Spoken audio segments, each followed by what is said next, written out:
முதல் முறை சண்டை நடக்கிறது. அப்போ யாருன்னு வித்தியாசமே படுத்த முடியல. சுக்ரீவனையும் வாலியும் பார்த்தா ரெண்டு பேரும் ஒரே மாதிரி வடிவத்தோடு இருக்கிறார்கள்.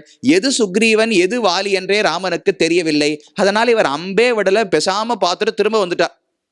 சுக்ரீவன் நன்னா அடி வாங்கிட்டு பாவம் பெத்தேன் பொழைச்சேன்னு மறுபடியும் மலைக்கு ஓடி வந்து, என்ன ராமா, நான் பாட்டுக்கு மலையில இருந்தேன், என்னை போட்டு நீ போ சண்டைக்கு போன்னு சொல்லி நான் காப்பாத்துறேன்னு சொல்லி அனுப்பிவிட்டு சண்டைக்கு போன பிறகு அடிக்கவே இல்லையேன்னு கேட்டால் அப்ப ராமன் சொல்றார், இல்ல சுக்ரீவா, நான் ஏதாவது தப்பா அம்பெய்து உன்னை கொன்று விட்டால் அது இன்னும் பெரிய தவறாக போய்விடும், அதனால தான் அம்பெய்யாமல் இருந்தேன், இப்போ ஒரு வழி சொல்லுகிறேன்னு ஒரு அழகான மாலை, கஜ புஷ்பம்னு ஒரு புஷ்பம், அந்த புஷ்பங்களை பறித்து ஒரு மாலையாக தொடுத்து லக்ஷ்மணனை அதை வாலி சுக்ரீவனுக்கு அணிவிக்க சொன்னார் ராமர். இப்ப இந்த மாலையை அணிந்து கொண்டு சண்டைக்கு போ, பார்த்தவுடனே எனக்கு யார் வாலி யார் சுக்ரீவன் என்று தெரிந்துவிடும், அதனால் அதை வைத்துக்கொண்டு நான் சண்டையிடுகிறேன், அவனை கொன்று விடுகிறேன்னு சொன்னார்.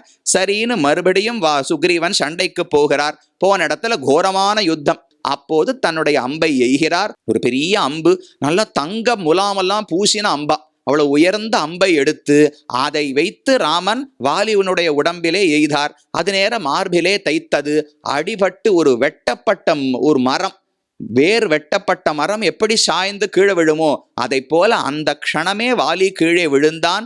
அழுது கொண்டு அப்படியே புரண்டான். யார் அடித்தார்கள் எப்படி அடித்தார்கள் அவனுக்கு ஒன்றும் தெரியவில்லை. அப்பதான் சரி அம்பை எடுத்து பார்ப்போம். அம்புல அவரவர்கள் பேர் எழுதியிருக்கும். இன்னைக்கு போடுற சண்டையை போல யார் யார் அடிச்சானே தெரியாம பின்னாடி குத்தி சண்டை போடுறதெல்லாம் கிடையாது.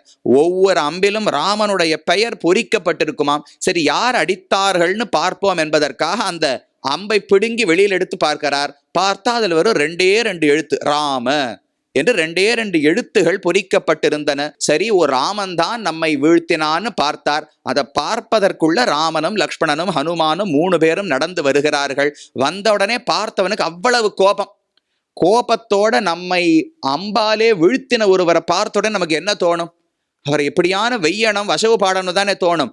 ஆனா பார்த்த உடனே அவர் அழகுல வாலி மயங்கி போயிட்டாராம். வாலி ராமனை பார்க்கிறார். பார்த்தவுடனே அவன் மனசுல எழுந்த எண்ணம் என்னவென்றால், நீல கார்முகில், நல்லா மழையை பொழிவதற்கு தயாராக இருக்கிற கருப்பு மேகம், கமலம் பூத்து, அதுல 2 கண்களாட்ட 2 தாமரை பூத்து இருக்கான், வாய் மாதிரி ஒரு தாமரை பூத்து இருக்கான், கைகள்லாம் செவப்பா இருக்கான். அப்படி ஒரு நீல கார்முகில் கமலம் பூத்து, ஒரு கருப்பு மேகத்துல கமல மலர்கள் எல்லாம் பூத்தது போல இவ்வளவு அழகான ஒரு புருஷனான்னு பார்த்து ஆச்சரியத்துல வாலி திகைத்து போனானாம்.